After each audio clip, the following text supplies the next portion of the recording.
Hi hi hi ఎట్లున్నారు? మస్తున్నారులే, మంచిగానే ఉంటారు. ఈరోజు స్పెషల్ ఏంటనుకుంటున్నారా? పీతలతో ఫ్రై. పీతలతో పులుసు, ఇగురు ఇలాంటివి పెట్టుకుంటారు కానీ ఫ్రై ఎలా కుదురుతుందండి అని అనుకోకండి. మన రెస్టారెంట్లో కూడా ఉంటుందండి ఫ్రై. కానీ అంతకన్నా మించి టేస్టీతో ఇంట్లోనే ఎలా ప్రిపేర్ చేసుకోవాలో చూసేద్దాం. వీడియోలకైతే వెళ్ళిపోద్దాం. చూసారా పీతల్ని నేను ఎలా అయితే శుభ్రం చేసుకుని, క్లీన్ చేసుకుని పక్కన పెట్టుకున్నానో, మీరు కూడా అలాగే శుభ్రం చేసుకుని క్లీన్‌గా పక్కన పెట్టుకోవాలి. అలాగే ఒక పెద్ద సైజు టమాటోని ఇలా పేస్ట్ చేసుకోవాలి. అలాగే ఒక పెద్ద సైజు ఆనియన్. సో, ఈ రెండిటిని నేను మిక్సీ పట్టుకొని పేస్ట్ ఆల్రెడీ సిద్ధం చేసుకొని పక్కన పెట్టుకున్నాను. ఇప్పుడు స్టవ్ ఆన్ చేసి ఒక 4 టేబుల్ స్పూన్ వరకు ఆయిల్. ఫ్రై కదండీ! అందుకని కొంచెం ఆయిల్ ఎక్కువే పడుతుంది. 4 టేబుల్ స్పూన్ వరకు ఆయిల్ వేసుకుని అది బాగా హీట్ అయిన తర్వాత అందులో ఒక గుప్పెడు కరివేపాకు, 4, 5 పచ్చిమిర్చి కట్ చేసుకుని వేసేసుకోవాలి. అవి వేసుకున్నాక ఒకసారి అలా ఇలా తిప్పేస్తే అవి వేగిపోతాయి కదండీ! వేగిన తర్వాత అందులోకి మనం ముందుగా మిక్సీ ఆడి పెట్టుకున్న ఆనియన్ పేస్ట్, అలాగే టమాటో పేస్ట్, ఇవి 2 బాగా ఏగాలి. సో, ఫస్ట్ ఆనియన్ పేస్ట్ వేసుకున్న వెంటనే ఒకసారి అలా తిప్పేసి టమాటో పేస్ట్ కూడా వేసేసుకోవాలి. సో, టమాటో పేస్ట్‌ని కూడా యాడ్ చేసుకున్న తర్వాత ఒకసారి అలా ఇలా తిప్పేసి అందులోకి కొద్దిగా సాల్ట్ యాడ్ చేసుకోవచ్చు. సాల్ట్ వేసుకుంటే ఏమొస్తుందండి, మంచి టేస్ట్ వస్తుంది కదా! సాల్ట్ లేకపోతే కూర ఎలా ఉంటుంది? సో, నన్నేసి చూడు, నన్నేసి చూడు అంటూ సాల్ట్ అంటూ ఉంటుందంట. సో, అందుకనే సాల్ట్‌నైతే యాడ్ చేసేసుకున్నాం. సో, సాల్ట్ యాడ్ చేసుకున్నాక ఇవి 2 బాగా మగ్గిపోవాలి. ఎంతంటే టమాటా పచ్చి వాసన పోవాలి. సో, వాసన పోయేదాకా దీన్ని మూత పెట్టుకొని మగ్గించుకుందాం. చూసారా? ఒక 2 మినిట్స్ అయ్యాక ఇది బాగా మగ్గిపోయింది కదా! ఇప్పుడు ఇది ఒక్కసారి మీకు కలిపి చూపిస్తున్నాను. చూడండి. ఆల్మోస్ట్ అంతా బాగా మగ్గిపోయింది. ఆయిల్ చూసారా పైకి ఎలా తేలుతుందో అలా తేలిందంటే మనకి టమాటో, ఆనియన్ బాగా మగ్గిపోయిందనండి. సో, ఇందులోకి కొద్దిగా పసుపు, మనకి టేస్ట్‌కి తగ్గ రెడ్ చిల్లీ పౌడర్ అదే కారం.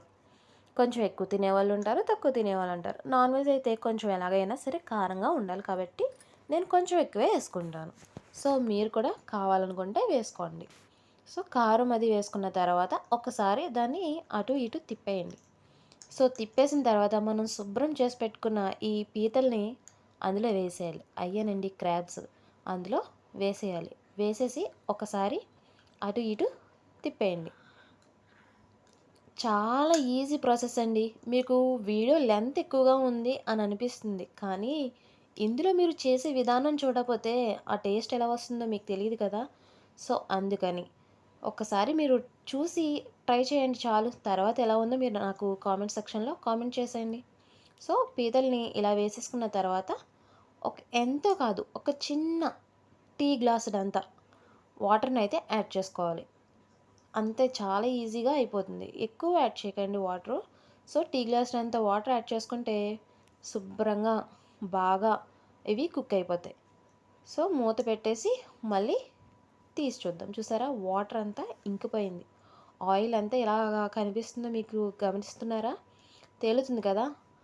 ఇప్పుడు చూడండి. ఇప్పటి నుండే అసలైంది స్టార్ట్ అవుతుంది. ఇప్పుడు ఇందులోకి నేను ధనియాలు, జీలకర్ర, వెల్లుల్లి ఇవి 3 మిక్సీ పట్టి మెత్తగా ఒక టేబుల్ స్పూన్ అండ్ హాఫ్ అంటే 1.5 స్పూను వేసుకున్నానండి. వేసుకుని ఇలా బాగా తిప్పుకున్నాను. ఇవి తిప్పిన తర్వాత అందులోకి కొద్దిగా కొత్తిమీర. సో, కొత్తిమీర నాన్ వెజ్ అంటేనే కొత్తిమీర. కొత్తిమీర లేకపోతే నాన్ వెజ్ చేసినా మనకంత సాటిస్ఫాక్షన్ అనిపించదు. ఆ లాస్ట్‌లో కొత్తిమీర తగలకపోతే ఆ టేస్టే వేరు. సో, దీన్ని ఏం చేయాలంటే ఇలా నేను చూపిస్తున్నాను చూడండి. ఒకసారి అటు ఇటు తిప్పేసామా, తిప్పేసి మధ్యలో ఖాళీ చేయాలి. ఎందుచేతంటే అందులో ఉన్న ఆయిల్ అంతా ఆ మిడిల్‌లోకి వచ్చేస్తుంది. మిడిల్‌లోకి వచ్చి ఆయిల్ బాగా హీట్ అవుతుంది. సో, అలా ఫైనల్‌గా గరం మసాలా. సో గరం మసాలా కూడా యాడ్ చేసేసిన తర్వాత చూసారా ఆయిల్ అంతా మిడిల్లోకి వస్తుంది కదా, మళ్ళీ తిప్పండి. మళ్ళీ తిప్పేసి మళ్ళీ మధ్యలో ఖాళీ చేయాలి. సో మళ్ళీ ఆయిల్ అంతా ఆ మిడిల్లోకి వచ్చేయాలి. ఆ మిడిల్లోకి వచ్చేసి మళ్ళీ ఒక 2 నిమిషాలు అది బాగా కుక్ అయ్యాక మళ్ళీ కలపాలి. అలా 5 టైమ్స్ కానీ 6 టైమ్స్ కానీ చేస్తూ ఉంటే మీరు మర్చిపోలేరన్నమాట. అంత టేస్టీగా మీకు అనిపిస్తుంది. సో లాస్ట్ ఫైనల్గా అలా కొత్తిమీర వేసుకుంటూ కొంచెం మళ్ళీ ఖాళీ చేసి ఆయిల్ వేయించి మళ్ళీ తిప్పుకుంటే మన టేస్టీ పీతల ఫ్రై అయితే రెడీ అయిపోతుందండి. నమ్మలేరు మీరు, అంత టేస్టీగా అనిపిస్తుంది.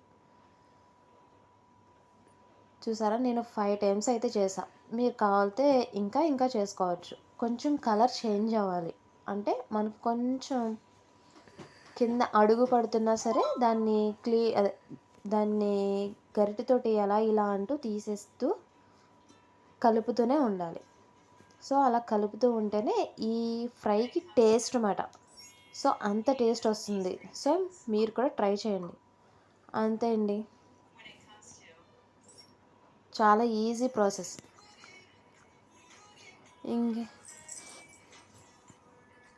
అలాగే మీకు ఈ రెసిపీ నచ్చినట్లయితే మాత్రం నా కామెంట్ సెక్షన్లో కామెంట్ చేయండి.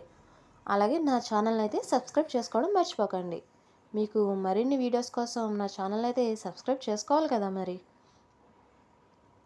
సో చాలా ఈజీ ప్రాసెస్, టైం పెద్దగా పట్టదు, చాలా టేస్టీగా అనిపిస్తుంది. చాలా చాలా బెటర్. మనం రెస్టారెంట్లో కానీ హోటల్స్కి కానీ వెళ్ళకుండా ఇంట్లోనే ఆ టేస్ట్ వచ్చేలా చేసుకుంటే మనకి చాలా హ్యాపీ కదండి. మీరు కూడా ఈ రెసిపీ ఎలా ఉందో నా కామెంట్ అయితే చేయండి. మీరు కూడా ఇంట్లో ట్రై చేసి చూడండి. అలాగే please subscribe my channel and thank you for watching. Bye.